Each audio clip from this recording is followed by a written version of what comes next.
Good evening. I'd like to welcome you to Denver Seminary this evening for a talk on North Korea. I think it's going to be very enlightening, some things hard to hear, but I think you'll also walk away this evening with some hope. So my name is Lori Bolthouse. I live in the Littleton neighborhood here. I've had a concern and heart for North Korea for just a long time, as many of you have. I think to highlight that concern is the fact that I grew up with a very international family. So we're a family of 6, and we represent quite a few different countries. I have a brother and a sister, both from South Korea, possibly one of them having family still in North Korea to this day. So it's just been something that's close to my heart. I was recently introduced to Dr. Scholte and the work that she is doing through Dr. Sungwook Chung, who is professor here at Denver Seminary. And it just feels like an honor that I would get to introduce folks to this evening. So I'd like to tell you a little bit about Dr. Scholte, or she'd probably prefer to be called Suzanne. Is that correct? Yeah. So I'm going to read just a few things about her, and then if you would like to see the list of recognitions and accolades, you can search that yourself. Not tonight, but later on. But anyway, Dr. Scholte is considered one of the world's leading activists in the North Korean human rights movement. She has spent the past 2 decades promoting the freedom and dignity of the North Korean people and is currently the president of the Defense Forum Foundation, DFF, a nonprofit foundation promoting a strong national defense and freedom, democracy, human rights abroad. Currently, she serves as the chairman of the North Korea Freedom Coalition, vice co-chair of the Committee for Human Rights in North Korea, and honorary chairman of Free North Korea Radio.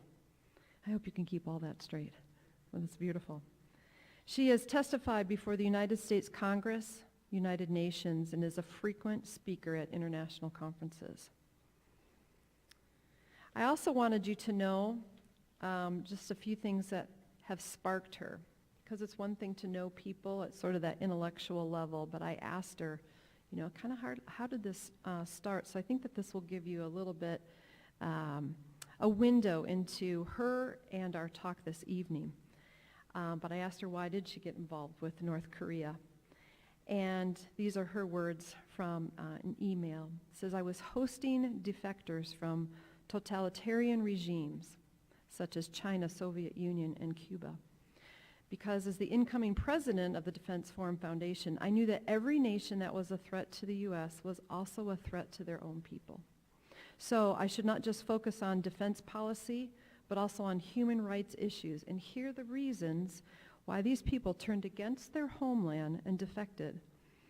I started sending requests to the Republic of Korea Embassy in D.C. in 1996, asking if they would allow a North Korea defector to come and speak in the U.S. At that time, there were not that many, and it took a year of pestering the embassy. But finally, in 1997, I hosted the first North Korean defectors. I hope I say this correctly. Cheju Hwal and Ko Young Hwan, to speak out about what was happening in North Korea. And it was the first time ever that North Koreans spoke out in the USA. It became a labor of love for me, and I've hosted hundreds since, but it has been a very, very difficult journey and very frustrating. And I cried out to God in sheer frustration back in the late 1990s when it took a year to get Congress to host a hearing on the North Korea political prison camps in 1999. And I cried out to God, why did you get me involved in North Korea? It is too hard a work. And he replied, I was just answering your prayer. And then I remembered I had asked God to break my heart for what was breaking his heart. And then I knew that what was happening in North Korea was breaking the heart of God. So this is why I've stayed in the battle. So Suzanne, I love your bold prayer, and I believe that God engages us in those places. And your passion for North Korea is very inspiring. Before you come up to speak, though, because we welcome you here. I'd like to just introduce quickly Dr. Randy McFarland, who is the Provost and Dean of Students here at Denver Seminary, to give you a proper welcome here in this place. So thank you for joining us tonight, and we will hear from Suzanne shortly. Thank you. Well, thank you so much, Lori, and on behalf of the Denver Seminary community, thank you so much for coming this evening. What an incredibly important topic. We're grateful for the efforts of Dr. Sungwook Chung, who heads up our Korean initiative in addition to teaching theology here at Denver Seminary, and for all of his efforts and the efforts of his wife on behalf of the Korean community here in Denver. And there are many labors of love over in South Korea on a very regular basis. We're also really honored to have Dr. Scholte with us. What an incredible privilege it is to learn from someone who has been so engaged in these efforts. I use a book, Pray for the World, on a regular basis. And this time of the year, the entry is to pray for China. And there is always a descriptor given of the needs within a particular country to pray for. And as I was looking at it this morning, the reminder was to pray for North Korean refugees in China. A reminder again of the suffering of so many and the need for us to be engaged before our Heavenly Father on their behalf. Dr. Scholte, thank you so much for being with us.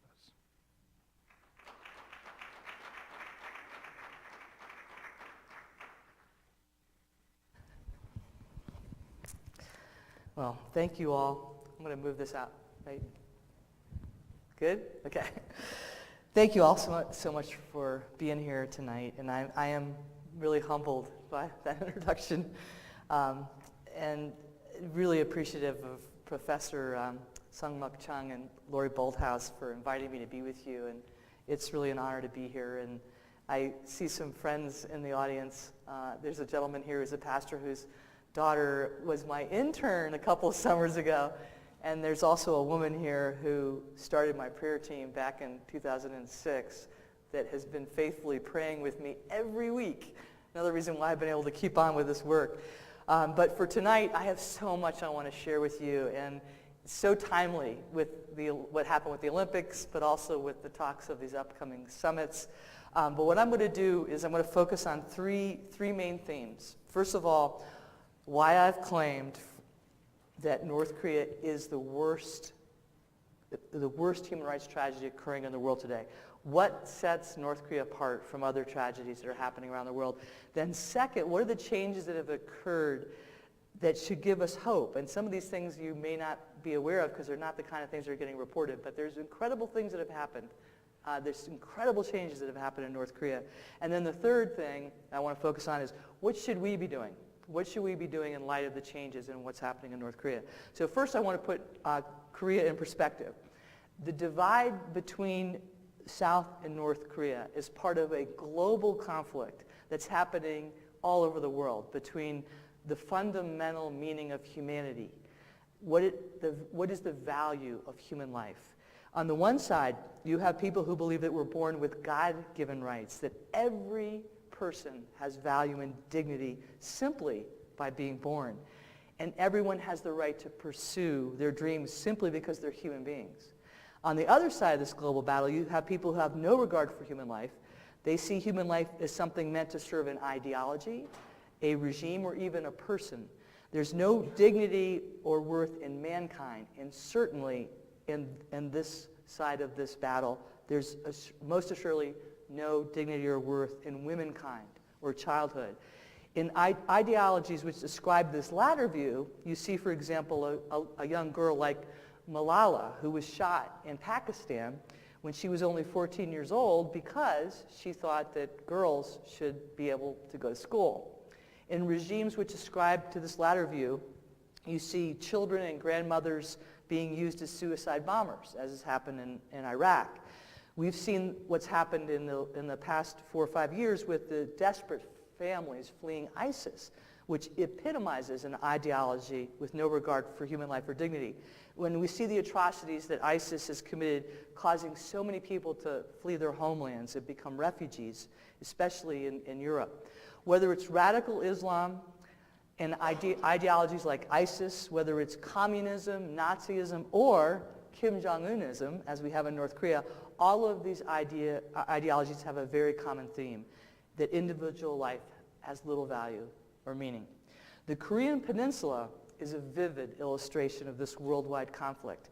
This is a country that is a land of darkness and enormous suffering in the north, where people are literally enslaved and isolated by a dictator. And in the south, where there's a vibrant democracy that's full of light and hope, and is known for sharing that light and hope with the rest of the world. In fact, South Korea sends out more missionaries than any country after the United States. Now, I want to show that first photo is a picture. You may have seen this, the first photo. This is a picture of a satellite picture of the Korean Peninsula at night. And it's certainly a very dramatic visual depiction of the difference between North and South Korea. The dark area in this photo, you would think, is ocean or sea or something. But that dark area in the middle is actually North Korea, except for that bright light from Pyongyang. That is where 23 million people are suffering today.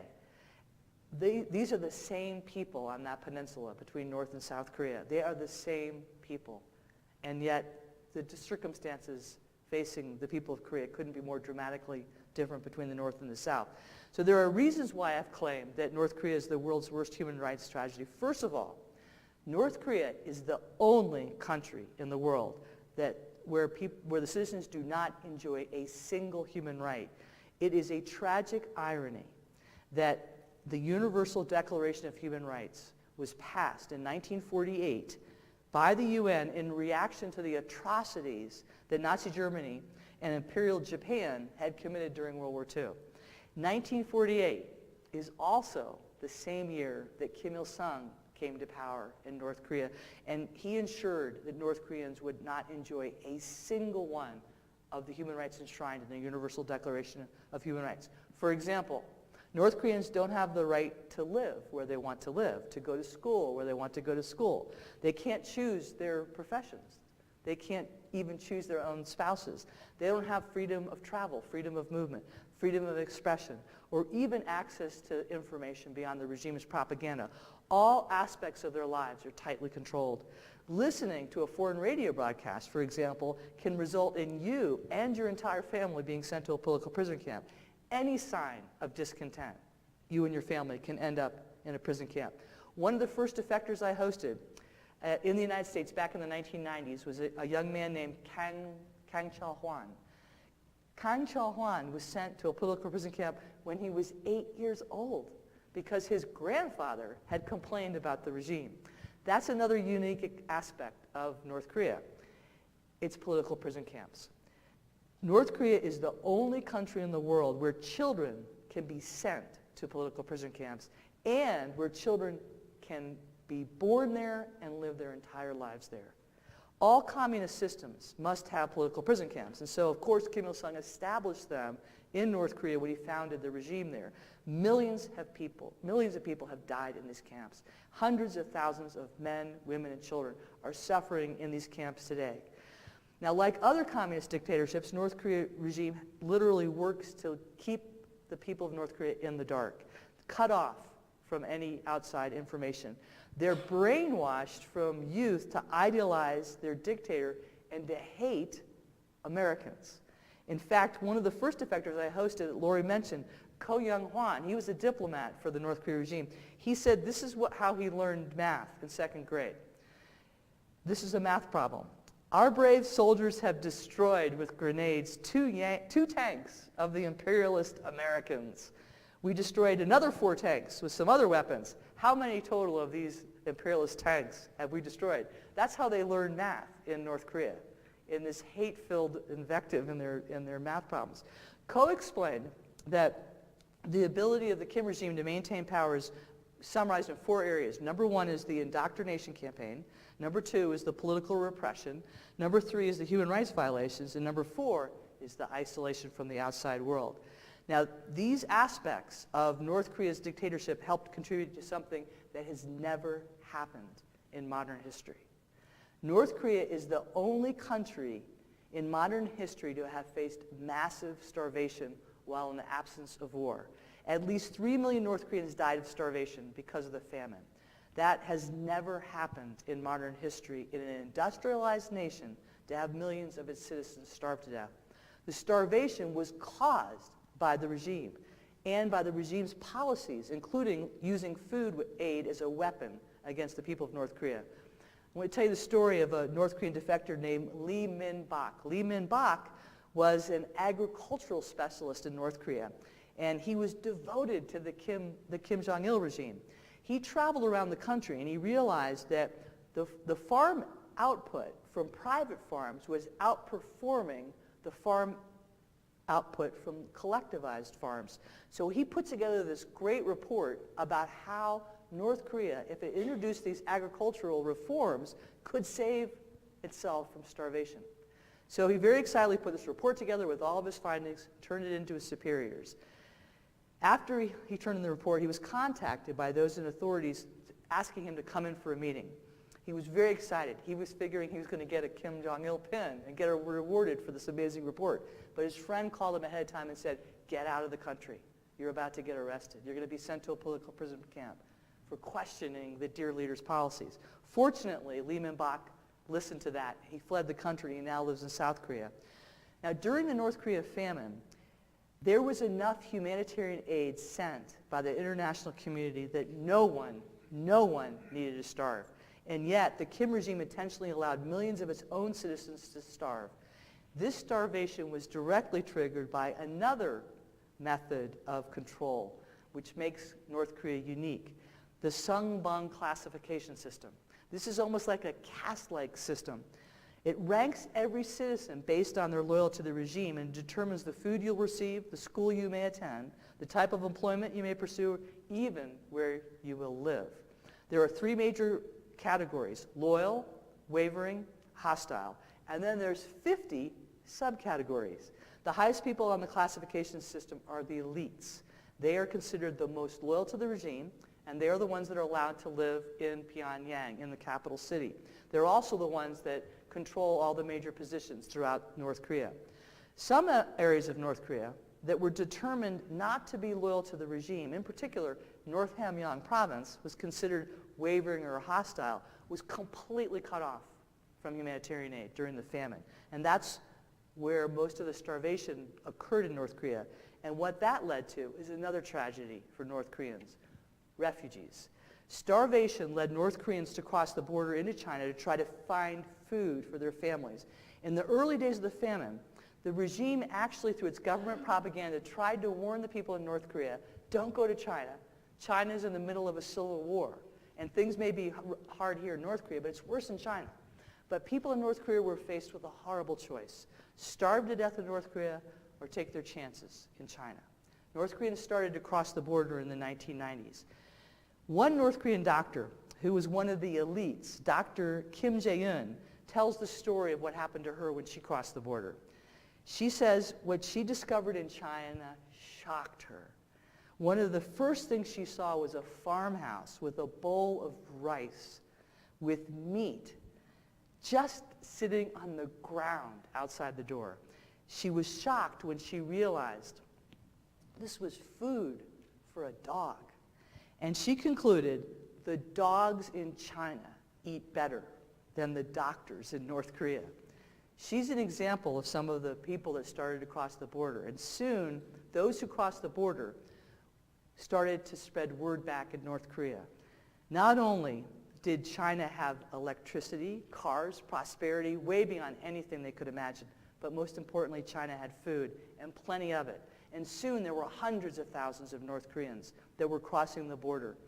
This led to more horror for the people of North Korea because of how China decided to treat these North Korean men, women, and children. Instead of abiding by its international treaty obligations, China determined the starving men, women, and children of North Korea were, quote, economic migrants, ignoring the fact that they were risking their lives when they crossed the border. This is another unique aspect about North Korea. North Korean refugees are the only refugees in the world that have a place to go for immediate resettlement. But because of China's policies, they are hunted down and sent back to North Korea. Now think of this for a moment. We've had so many refugee crises in modern history. We see right now a crisis has happened in the Middle East and North Africa because of ISIS. And we debate the question, where can these refugees go to be safe? How can we take care of these people that are fleeing? But North Koreans are unlike any refugees in the world because they do have a place to go. They're citizens of South Korea under the South Korean Constitution. Yet China refuses to allow them safe passage.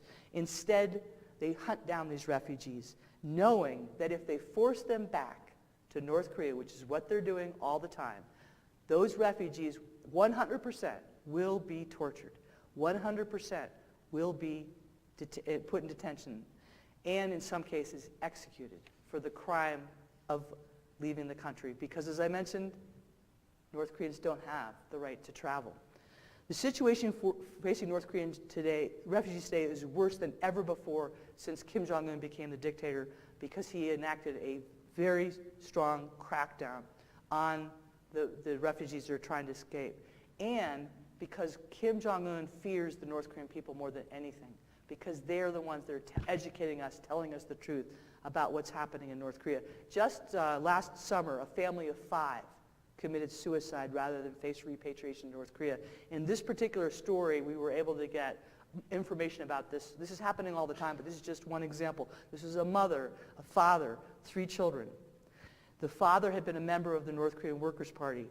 They begged the Chinese not to force them back, because they knew it, because he was a member of the Workers' Party, that family was going to be brutally tortured and executed. And as they were taken away from China towards the border to North Korea, all 5 of them killed themselves. This is happening all the time.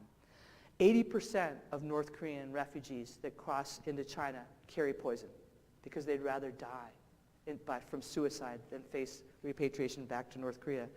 What the Chinese authorities are doing is illegal. Not only is it inhumane and barbaric and cruel, it's illegal, because China is a signatory to the international treaty, the Convention on relating to the status of refugees. Since it signed this treaty in 1982.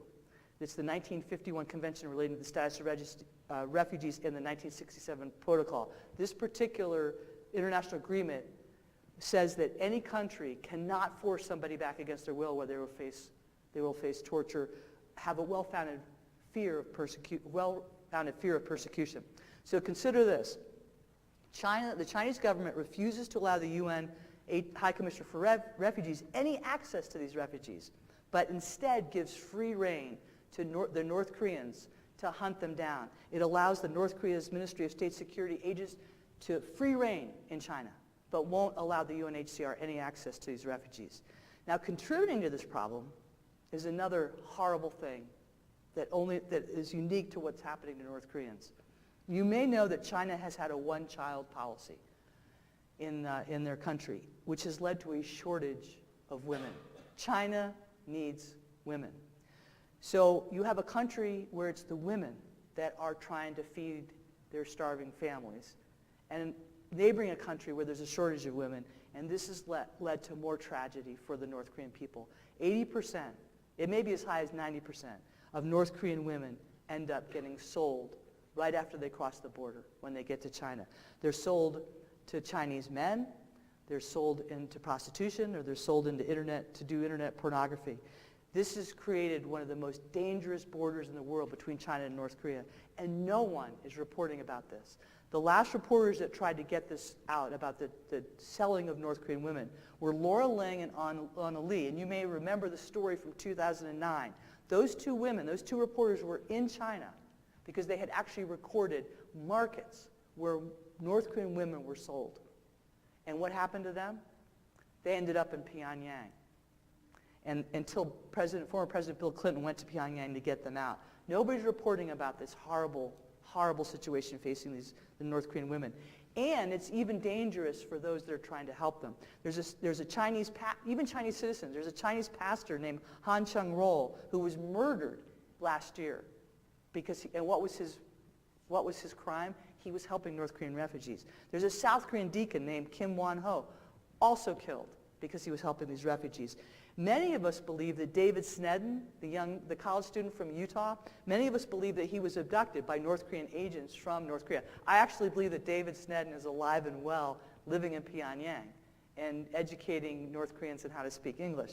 And I believe that he will be free one day. We'll find out the truth. But that's another aspect about North Korea that makes it unique in its human rights violations. I don't know of any other country in the world that abducts citizens from other countries. But North Korea has a history of abducting people from other nations. I also don't know of any other country in the world that turns the back on the buying and selling of its own citizens, as the regime has done. It does nothing to help these women.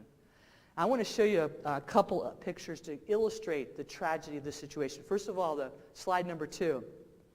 I believe all of you will recognize this young lady. This is the woman I referred to, the young lady I referred to earlier, Malala Yousafzai, who was from Pakistan. She was the gal who was going to school, advocating that girls be able to go to school from Pakistan, shot when she was 14 years old because she thought girls should be allowed to go to school. She has become an international heroine. And she won the Nobel Peace Prize in 2014, and she's been a true inspiration. There's a movie that's come out about her. Next slide, number 3. This photo became the most observed photo in the world in 2016. It awakened the international community to what was happening to Syrian refugees. This tragic photo of this 3-year-old boy who died while he was escaping, a refugee trying to escape with his family. But slide number 4, No Ye-ji. I don't think any of you have ever heard of her. But No Ye-ji was a young girl who fled North Korea when, just like Malala, 14 years old. She was simply trying to survive because her family had starved to death. Simply trying to survive as a refugee like that Syrian family. She was the youngest of a group of 9 orphans from North Korea who escaped from North Korea because they were starving. They were living in China. She ended up being caught and sold to a Chinese farmer to work as a slave laborer. And she described it. She said, "I'm only 14 years old, but life is too hard for me to bear." Fortunately, she was rescued by a South Korean and his wife who took in those 9 children and sheltered them in an apartment in China until they could regain their health and they were healthy enough to make the escape from China to try to get to South Korea. They made it all the way to Laos. But on the day that she thought she was going to go to South Korea, the Laotian government, working with the Chinese government and the North Korea regime, forced No Ye-ji and the other 8 orphans back to North Korea. And if you can imagine that, 3 governments conspiring together to force a 14-year-old girl back to the hell of North Korea.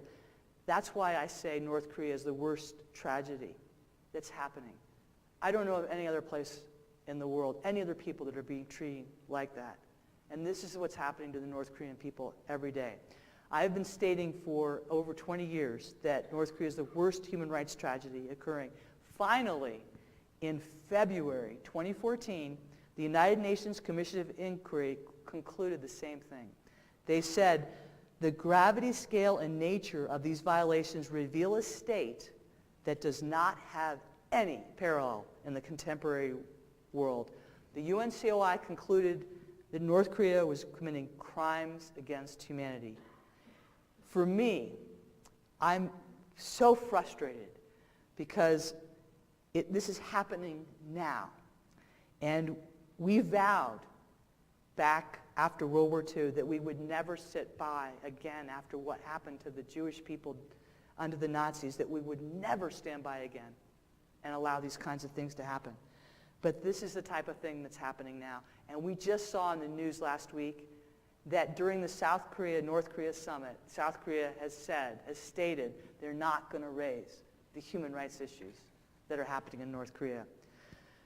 For decades, our governments have emphasized the nuclear threat and ignored the North Korea human rights violations. And this has been a huge and deadly mistake that I'm afraid is going to continue. It's a mistake for two really, really important reasons. Number one, Hwang Jang-yap, the highest-ranking defector that ever escaped from North Korea, who was the author of the Juche ideology, helped set up the regime with Kim Il-sung, was the tutor of Kim Il-sung, the tutor of Kim Jong-il, worked with Kim Il-sung to set up the regime, tutored Kim Jong-il. He said this, when he escaped in 1997, he said, North Korea will use negotiations to extract concessions, but they will never give up their nuclear program. Human rights is the issue. It is their Achilles heel. That's what Hwang Jang-yap kept telling us. Second tragedy about not raising the human rights is this. When we focus on the nuclear issue and don't talk about the human rights violations, we directly feed into the regime's propaganda. The regime tells their people, we have to have these nuclear weapons, we have to have these nuclear program because we're their enemy.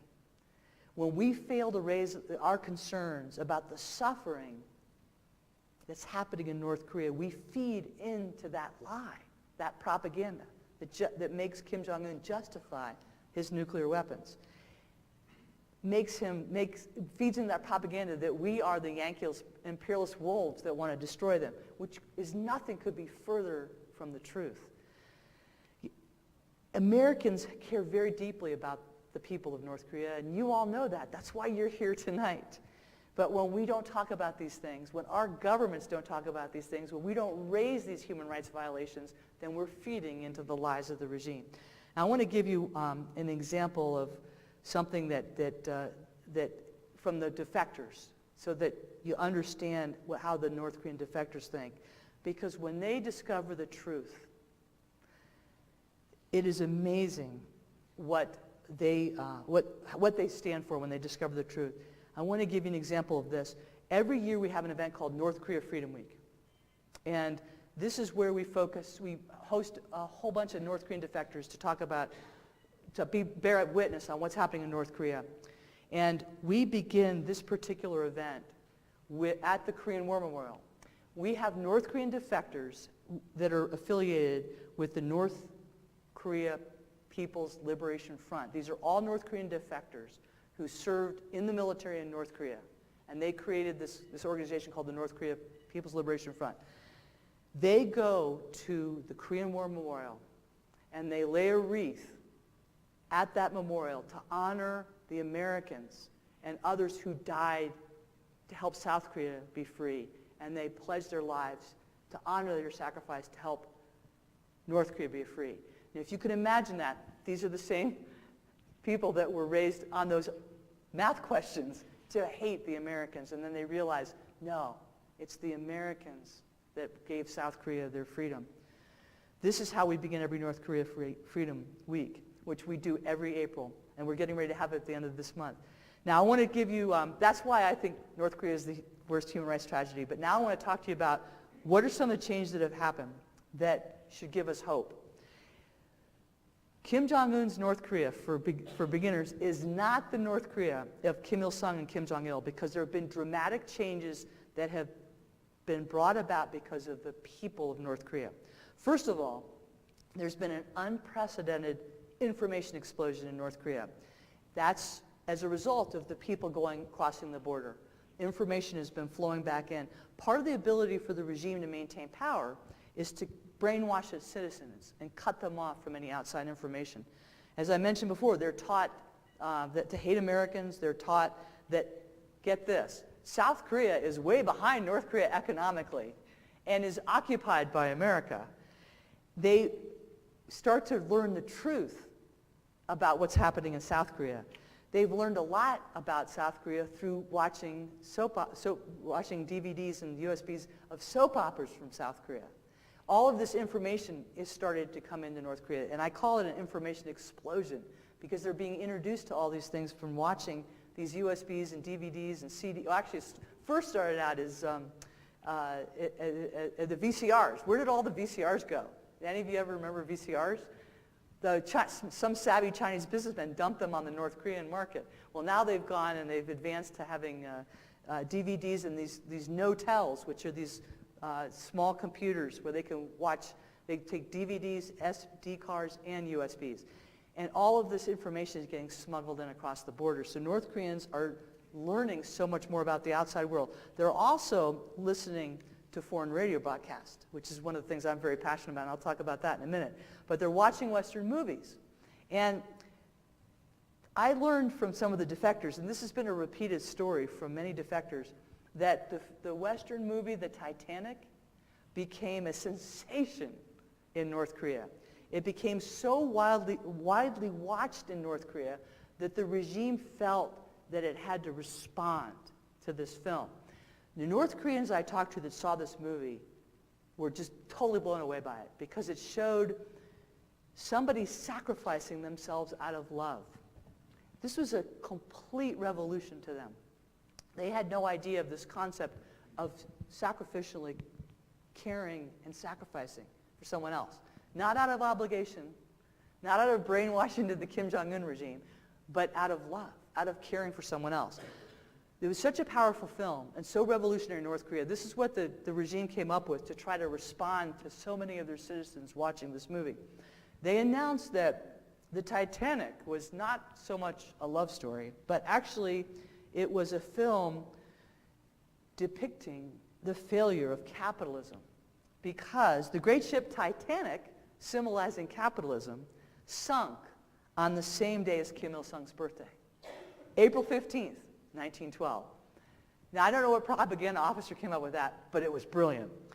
I understand that the new film that's become very popular is Mad Max, the Mad Max film Fury Road. I don't know if you guys have seen that, but it's great because it's a female heroine who brings down a dictator who's trying to withhold the citizens from having water. And there's so many North Koreans. Most of the North Koreans that are escaped are females. It's estimated now that 60%, it may be a lot higher, that's a minimum. It's estimated that at least 60% of North Koreans are getting information beyond the regime's propaganda.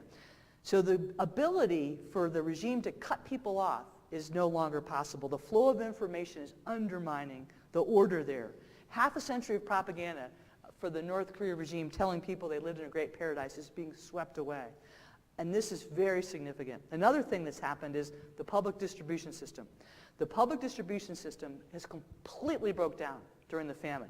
The public distribution system was how the regime distributed food and material goods. And it was totally based on your Sungbang classification system. So if you were high up in the Sungbang classification system, you may have access to rice and food, refrigerator, different things, material goods. If you were wavering, maybe you got corn. If you were hostile, perhaps nothing. This classification system completely broke down. But the sheer resiliency and determination of the North Korean women changed everything. The North Korean women are responsible for establishing a market economy in North Korea. This is an incredible development. Out of the sheer determination to feed their husbands, to feed their children, to feed their parents, they came up with all these creative ways to sell and buy and trade. And these markets started to spring up all over the country. The regime repeatedly tried to control them. It would first say only women over 35 can use the markets. Only women that had 2 children could use the markets. They kept coming up with all these schemes to try to control the market system. But it was not possible. And in 2009, their last attempt to reassert control over the market system happened with the currency devaluation, which, North Korean people don't know this, was the clever scheme of the current dictator, Kim Jong-un. He came up with this idea to devaluate the currency. This happened in 2009. There was such an outcry in North Korea, such a pushback from the people that the regime actually had to back off. That has never happened in North Korea. 2009, they killed the guy that they held responsible for the currency devaluation, said it was his fault, had him assassinated, and then moved on and decided to let these markets flourish and continue. And now the elites are using these markets as well. So this is a huge, huge change. And at that time, the regime did something that it had never done in its over 70-plus year history. It apologized. And now they're allowing these markets to flourish. But these markets were created by the women of North Korea. Now, defectors tell me that another thing that's changed is in their mindset. It used to be everybody's citizens' very strong desire to become a member of the Korean Workers' Party. That's the path to moving up in society in North Korea. But their goals have changed. Now their desire is to make money to provide for their families. This is another dramatic change in the mindset of the people there. Another thing is the eyewitnesses. And this is something I'm very passionate about because, as Lori mentioned, when we were first trying to have defectors come testify, there weren't that many. At the time, we were trying to get survivors of the political prison camps. There were only 5 back in the 90s when I first started doing this work. Now, over 30,000 people have escaped. The eyewitnesses. There's nothing that the Kim regime fears more than their own people. These people have escaped, and they've told us and they've informed us so that now there is no doubt about what's happening in North Korea. And as a matter of fact, I carry this with me all the time, but in that notebook right there, there is a story that was written by a Voice of America reporter in 1999 on the hearing that we had on the political prisoner camps in 1999. And there's an X through the story because our government wouldn't allow that story to run for 2 reasons. Number one, the witnesses weren't verifiable. They were defectors. They doubted the credibility of the witnesses. Number 2, they were about to have the 4-party talks at that time with North Korea, and they didn't want to make anybody mad. I carry that with me all the time. That was 1999. And I mentioned there was only 5 survivors of the camps. Well, now there's over 30,000 people that have escaped. So there's no doubt about what's happening in North Korea. And even, as I mentioned earlier, the UNCI has concluded that. So we have won the battle on the human rights struggle in recognizing the importance of what's happening in North Korea. So in light of all this, what should we be doing to address the current situation in North Korea? And I want to highlight some really important things. Number 1, save lives. I think the most important thing we could be doing right now is putting pressure on China to end their support of the North Korea regime and to put pressure on that government, the Chinese government, to stop repatriating these North Korean refugees. We have this event every year. It's called Save North Korean Refugees Day. We basically ask people wherever you are in the world to go to your Chinese consulate and Chinese embassies and demand that they stop repatriating North Korean refugees. We had 24 cities involved in it last time. Beginning in Pretoria, South Africa is where it began that day. We had somebody deliver a petition to the Chinese embassy in Pretoria, and then it went all around the world and concluded in LA. But it's really important, and that's something that anybody can get involved in, is trying to put pressure on China to end their repatriation policy of North Korean refugees. And it's important to raise this because people don't know this type of thing is going on. China, as you all probably know, was very much opposed to South Korea deploying the THAAD system. But the only reason why South Korea needed to deploy THAAD was because of Kim Jong-un's threats.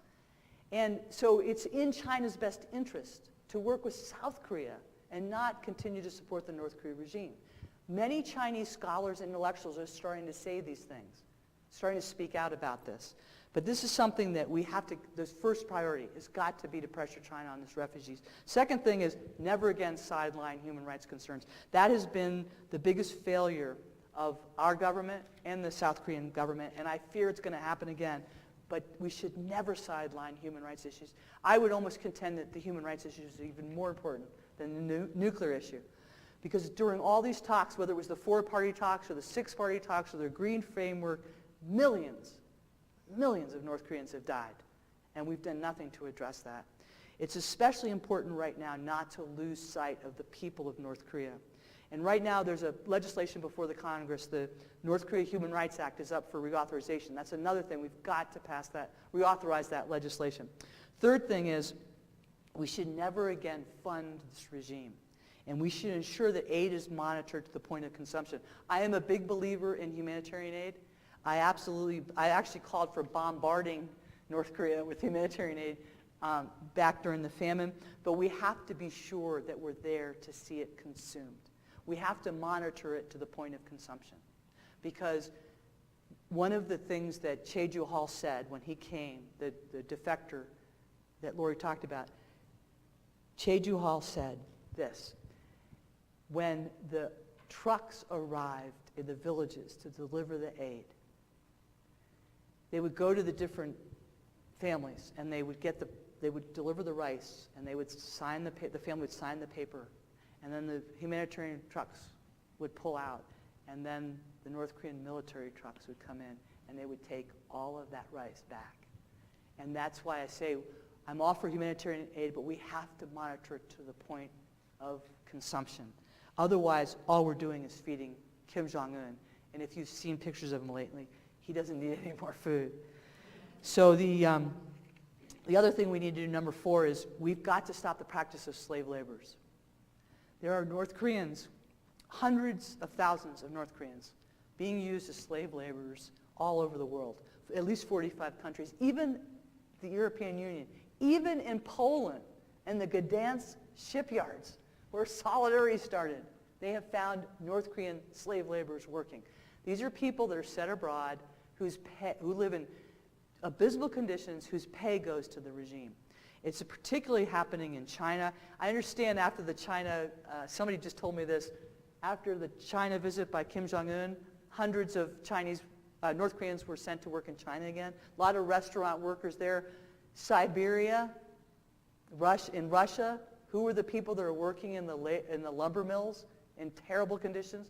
North Koreans. This is happening all over the world. So many countries are guilty of allowing this to happen. It's estimated that $3 billion is coming into the regime through the exploitation of the regime of its own citizens as slave laborers. I believe that the economic sanctions that have been in effect are creating more pressure on the regime, and we're actually going to see more of this practice of slave labor. We've already seen it with this recent China-North Korea summit. The 5th thing, and this is the thing I'm most passionate about, we must empower and support the work of the North Korean defectors. There is no more powerful weapon we have to reach the people of North Korea than the truth told by those who've escaped, the North Korean people themselves. These defectors share our same goals. I want to give you a quote of something they wrote during North Korea Freedom Week. They wrote this declaration: "We are North Korean defectors who left parents, siblings, and other family behind in North Korea. Those we love are still in North Korea. And because we know better than anyone how they are living, we are working for the rights of the North Korean people. Our goals are to make North Korean society a democracy and a reunified Korea, a country that can play a role in spreading peace throughout the world, starting in East Asia." That's what the North Korean defectors want to do. Now, people ask me all the time, and we were talking about this at dinner, when will the regime collapse? And I always say, tomorrow, because I do believe that it's going to happen like that. I just don't know when, but I'm hoping it's tomorrow. There's an increasing pushback. We hear reports from people in North Korea. For example, last year, this is going to sound, well, it won't mean a lot for us, but for North Koreans, this is very significant. It was reported on a train from Haesan to Pyongyang that citizens defended a mother and child when a state security agent tried to force them off the train because they didn't have the proper travel documents. And that doesn't mean anything to us. That is huge in North Korea. There were 3 families that escaped last year that overpowered border guards to get out. We also know there was an incident that happened in Wonsan, Pyongyang, and Hamgyong where graffiti sprung up, criticizing Kim Jong-un. It doesn't mean a lot to us. It's huge for those kinds of things to be happening in North Korea. Now, I want to tell you, this is from North Korea Freedom Week 2017, April. This is what I want to quote. what the North Koreans kept saying again and again and again in all their meetings. They kept saying, these defectors, the truth will set them free. We know how to reach the people and what the message should be. Support our work and help us bring about the end of the Kim dictatorship and peaceful unification. We're about to have North Korea Freedom Week again. We're having it in Seoul at the end of April, and we made the theme, the truth will set them free, and we're going to focus on the work of the North Korean defectors. That's one of the most important things we can do, is to partner with them. And I want to give you an example of one of the groups we partner with, Park Sung-hak. I mentioned Lee Min-bak, the agricultural specialist. What is he doing now? He's doing balloon launches from South Korea into North Korea, sending in information. And if you could pull up slide number 5, I'm going to show you. Okay, this is a balloon launch done by Park Sung-hak. Park Sung-hak is sending in leaflets of information. He educated the North Korean people about what happened to Otto Warmbier. People in North Korea know about the murder of that American college kid because of Park Sung-hak, a North Korean defector. He's sending in information through the balloon launches. He's also packing the balloons with you'll see underneath that plastic bag, okay? In there are U.S. $1 bills to help stimulate the markets.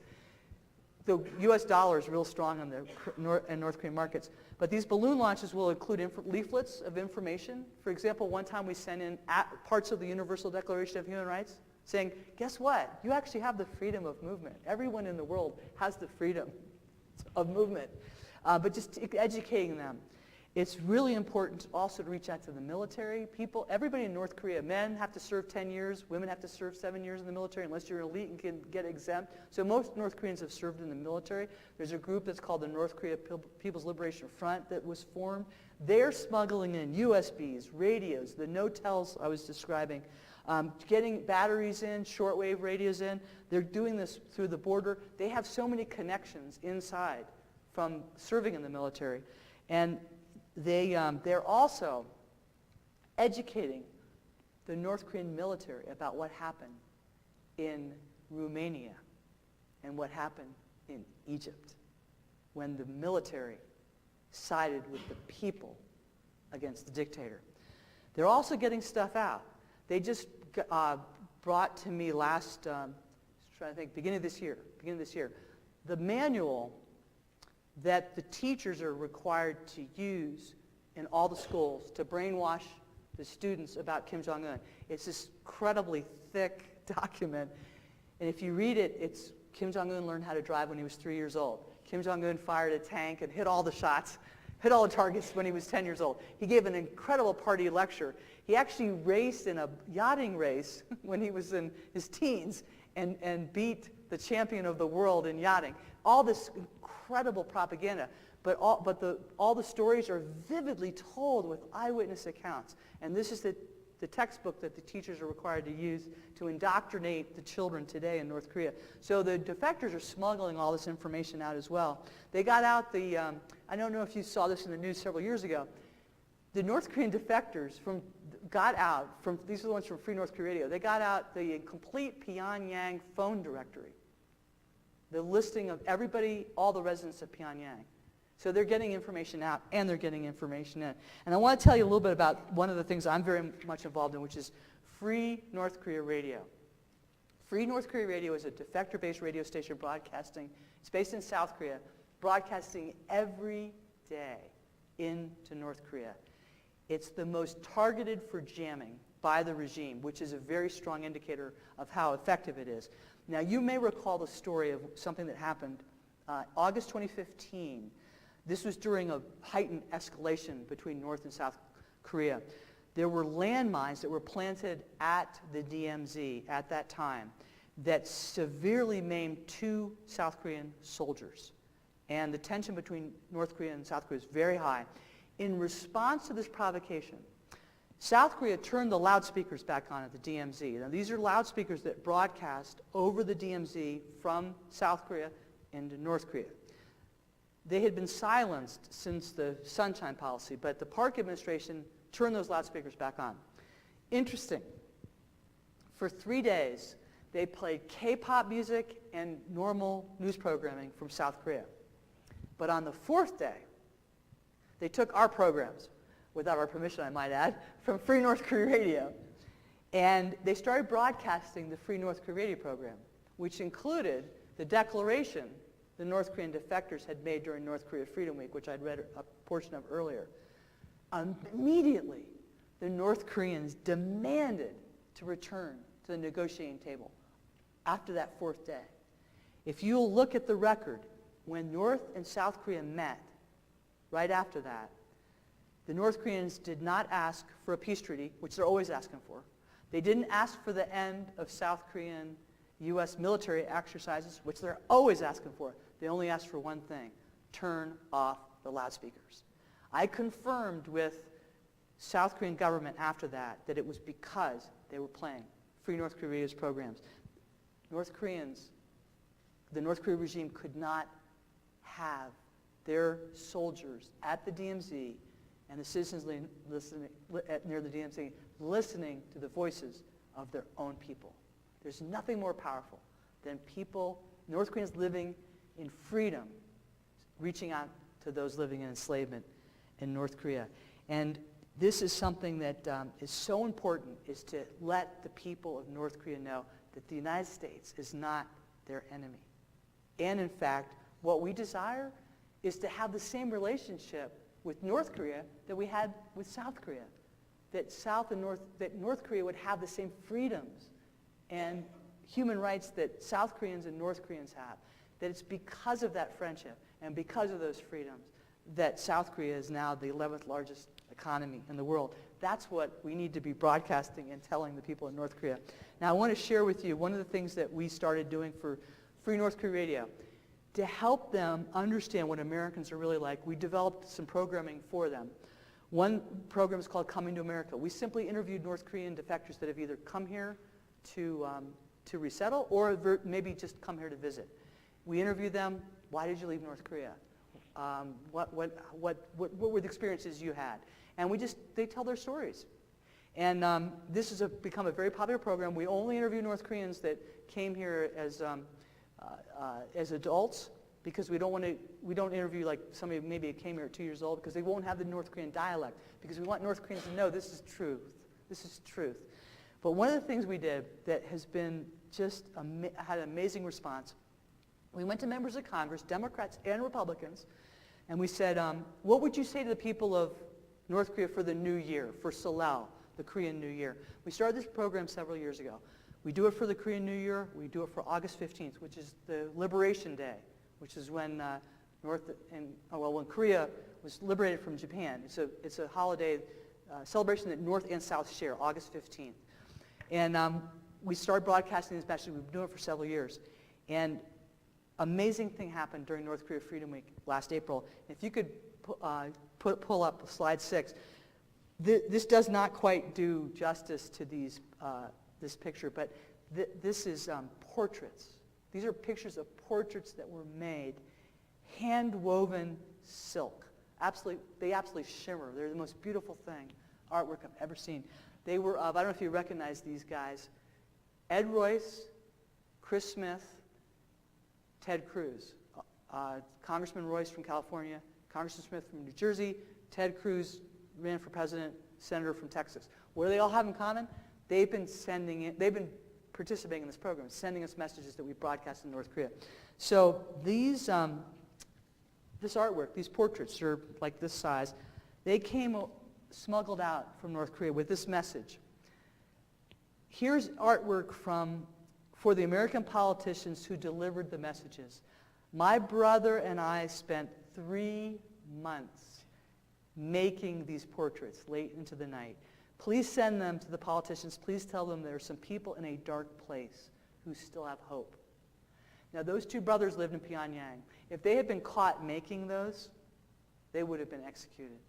But that's the kind of responses we're getting back from people in North Korea.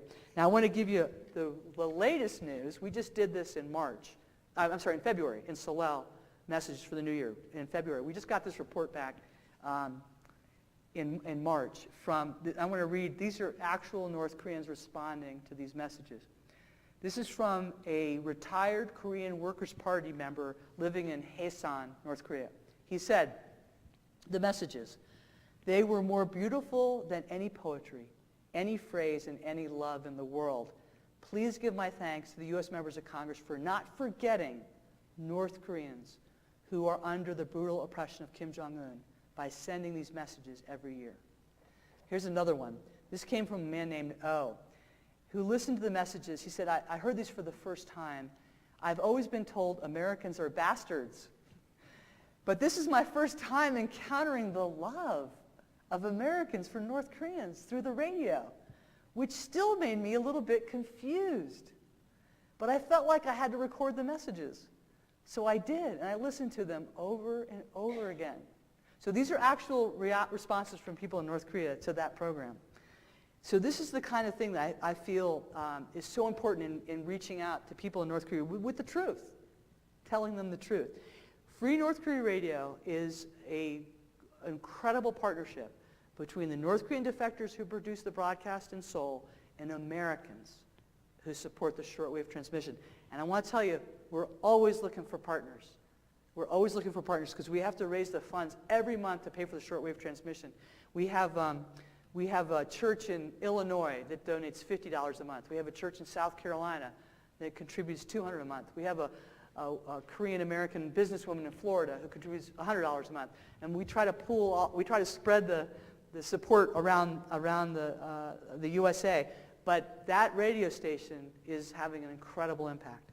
But one of my biggest frustrations is that there's so many government-financed institutions in the U.S. and in South Korea. They do all these incredible conferences, these day-long conferences where they fly people in to talk about North Korea's human rights situation, but they don't spend any resources trying to end it. And this is an important way that we can end it, is by getting information in there. This is the one missing ingredient, and that is internal opposition. We hear about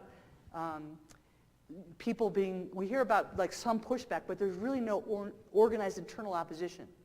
And that shows you how great the repression is.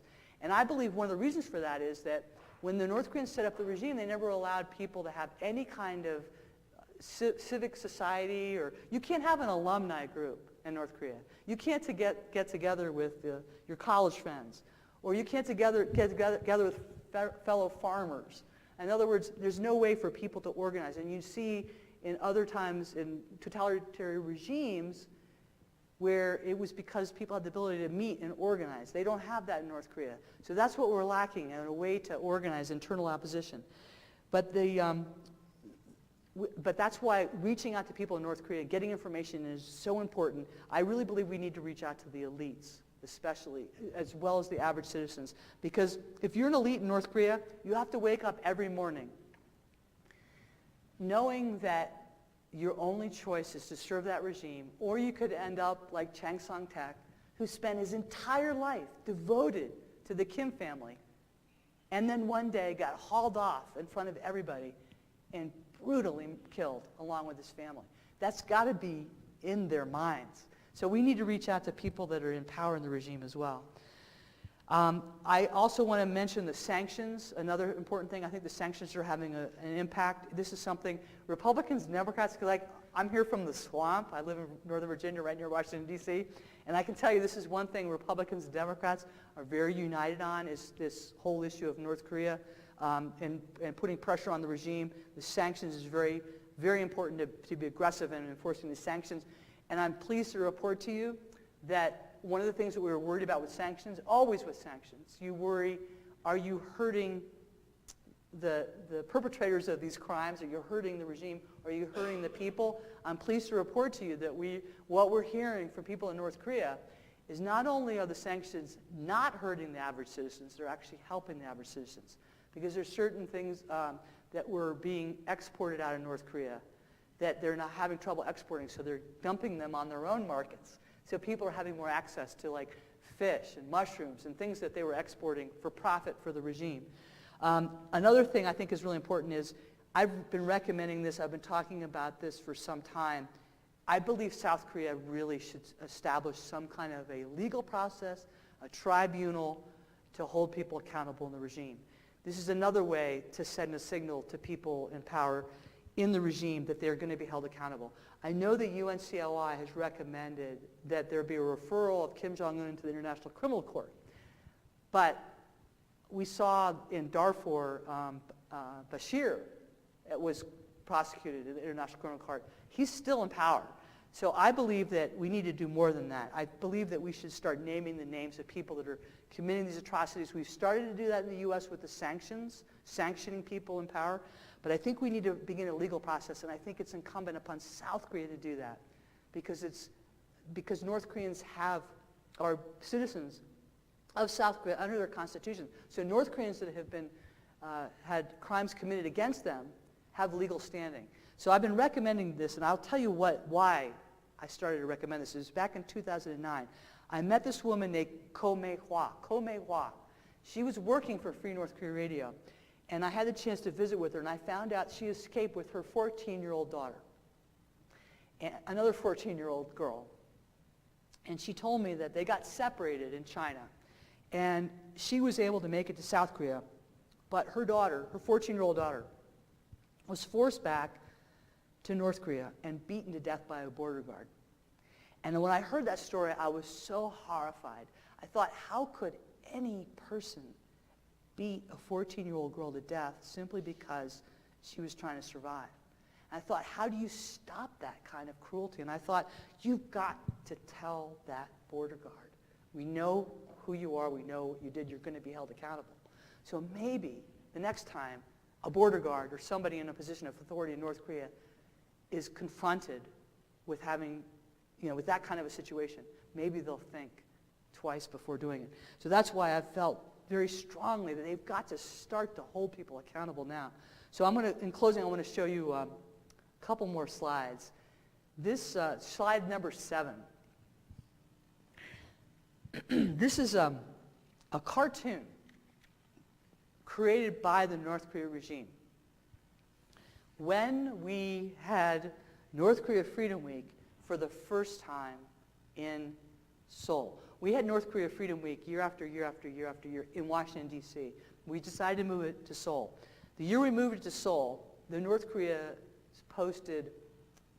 regime posted this on their propaganda website. It's a cartoon of me. I don't know why they made me a kangaroo. But at the time, there's no kangaroos in Korea. But at the time, it really upset my husband because our son at the time was attending Virginia Military Institute, and VMI's mascot is the kangaroo. So he thought it was like a veiled threat. I don't know why a kangaroo, but I was really kind of freaked out when I saw this. And then I realized, this is great. This shows what they fear most because of what's in my pouch. I realized in my pouch there was a microphone. They fear the radio broadcast. They fear the information that's going into North Korea. So I knew that was something, it was almost like a subliminal message of what we should be doing. Second, there's leaflets. There's all these leaflets falling out, right? The leaflets, looks like the leaflets that are going in by the balloon launches. They fear the leaflets. The red dot, one of my baby kangaroos in my pouch, has got a white bandana with a red dot. We've worked very closely with the Japanese NGOs. And in fact, Japan passed a North Korea Human Rights Act 10 years before South Korea did. There's a strong interest in Japan about the North Korea human rights issues. So I realized that alliance, which the North Koreans are always trying to drive a wedge between Japan and South Korea, but that alliance of two democracies with the U.S. is so powerful and so important, and that's something else they fear. But the thing that really made me proud in my pouch was there's a cross. And I realized that the North Korea regime realized that I was a Christian. So they were attacking me for being Christian. And the last laugh is on them because of being attacked for being a Christian. I now show this when I go to lecture in college universities. I can bring in my faith because of North Korea, because of this attack. And it's really funny. I was at Princeton. I was at Princeton. Princeton used to be a divinity school, right? Yeah, okay. I gave a lecture at Princeton once, and I showed this cartoon. And I talked about Jesus, and I talked about being a Christian, about how my Christian faith is what has kept me involved in this issue. And I brought it up because I showed him this. And after the lecture, this young man comes up to me and he said, I never thought anybody would talk about Jesus at my college. I mean, can you believe it? But anyway, he at Princeton. So anyway, he's gotten very involved in the North Korea human rights movement, by the way. But what the regime fears the most is the gospel. And Hwang Jong-yap, the highest-ranking defector who created the Jew theology, said that that is the most powerful way to change the mindset of the thinking in North Korea. And come on Sunday, and I'll explain about the spiritual battle more specifically. But Christianity is considered a greater threat to North Korea than the United States, than Japan, than South Korea, than even capitalism, because that regime is built on the antithesis of the Christian faith. This is a regime that that disdains human life, condemns, and enslaves people. And Christianity is a faith about sacrificial love, redemption, freedom, forgiveness. It's the opposite of everything that regime stands for. So another slide. I think this is my last one. I'm good on time. I'm going to tell you a story. This is Kim Ok-gam, and I want to just share a story about Kim Ok-gam. She has come to represent to me the hope that we have for North Korea. I hosted her in Washington, D.C., and very interesting, because it ties together with what's happening today in current events. When John Bolton, who just got named the National Security Advisor for President Trump, when John Bolton was ambassador to the United Nations for former President Bush, he asked me to organize a panel at the UN. It was the first panel that had ever been held on North Korea human rights at the UN. He asked me to organize a panel. Kim Ok-gam was one of the people that I brought to New York to speak at the UN at that panel. And this is her picture given this thumbs up. So this is some years ago. But I want to tell you about Kim Ok-gam. Her family was starving. She had a son and a husband. And like so many North Korean mothers, it's the moms that have to take care of the families. She went to China because she heard they had food in China, tried to get food, but she was caught and repatriated back to North Korea. She was tortured, as all North Koreans that are repatriated are tortured, and she was sent to a political prison camp. And she told me, and I will never forget this, we were on the Amtrak train from D.C. to New York. She's sitting there on the Amtrak train, and she told me, I felt so fortunate because I was sent to a political prison camp that was a working farm. So I was a farm laborer. And she said, because of that, I had access to plants and bugs. And I remember her showing me how she forced herself to eat grasshoppers because she knew grasshoppers were full of protein.